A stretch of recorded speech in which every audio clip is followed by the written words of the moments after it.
بسم الله الرحمن الرحیم. یو محترم ورور دوی پوښتنې کړې دي. یو دا ده چې کم 2 رکعاته د احرام کیږي، آیا دغه سنت دی که واجب؟ او در طواف وروسته چې کم 2 رکعاته کیږي دا سنت دی که واجب؟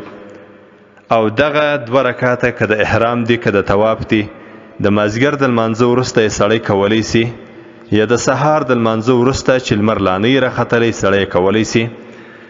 محترم وروره، ستاسې د دغو سوالو جوابو ته به زه لږ تفصیل ورکم. چې کله سړی احرام وتړي، د احرام د تړلو وروسته 2 رکعاته لمونځ کول دا سنت دی. او چې کله سړی طواف وکړي، د طواف د کولو وروسته 2 رکعاته لمونځ کول دا بیا واجب دی. نو محترم وروره، چې کله تاسې احرام وتړئ، 2 رکعاته لمونځ چې سنت دی، دا تاسې کولی سي په هغه اوقاتو کې چې هغه اوقات مکروهه او منهیه نه وي.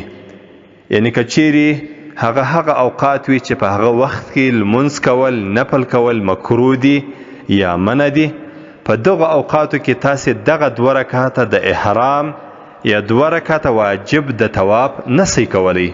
مثلا یو سړی دی، طواف یې کړی دی، د سهار د لمانځه وروسته چې لمر لا نه دی راختلی، یعنی د اشراق وخت لا نه دی را رسېدلی، په دغه وخت کې دی دغه 2 رکعاته واجب د طواف نسی کولی.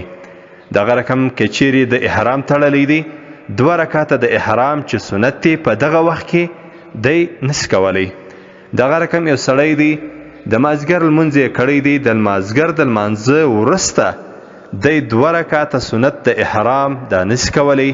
دغه رقم هغه 2 رکعاته واجب د طواف چې د طواف وروسته کیږي هغه هم نسی کولی. البته یو بله خبره هم ډیره مهمه ده چې دغه 2 رکعاته واجب د طواف اکثره وخت خلک د مقام ابراهیم علیه السلام سره کوي، خو هلته یو مخته خلک تیریږي، د طواف په مابینځ کې دی ولاړ وي. محترم وروره، دا خبره بهتره خدا ده، افضله طریقه خداغه ده چې سړی دغه 2 رکعاته واجب د احرام دا سړی د مقام ابراهیم سره وکي. خو البته که چیرې دلته ازدحام وي، رش وي او خلک طواف کوي، نو بیا دا تاته جایز دی چې دغه 2 رکعاته واجب د طواف دا ته په حرم شریف کې چې هر ځای د زړه غواړي حالت یې وکړي، حتی در داسې اندازې پورې چې په خپل وطاق کې په خپله کمره کې هم کولی سي. نو محترم وروره، هلته د ازدحام په خاطر باندې، د خلکو د طواف د خرابېدلو په خاطر باندې تاسې هلته مه درېږئ، بلکې په حرم شریف کې چې هر ځای ستاسې ته وس او توفیق وي او موقع برابریږي، هلته دا 2 رکعاته وکړئ.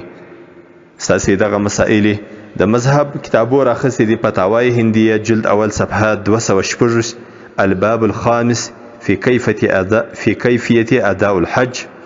دغه رقم دغه مسله بحر الرائق راخسته ده، جلد 2 صفحه 222، کتاب الحج باب الاحرام.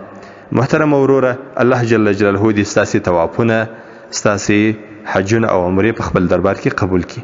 السلام علیکم ورحمة الله وبرکاته.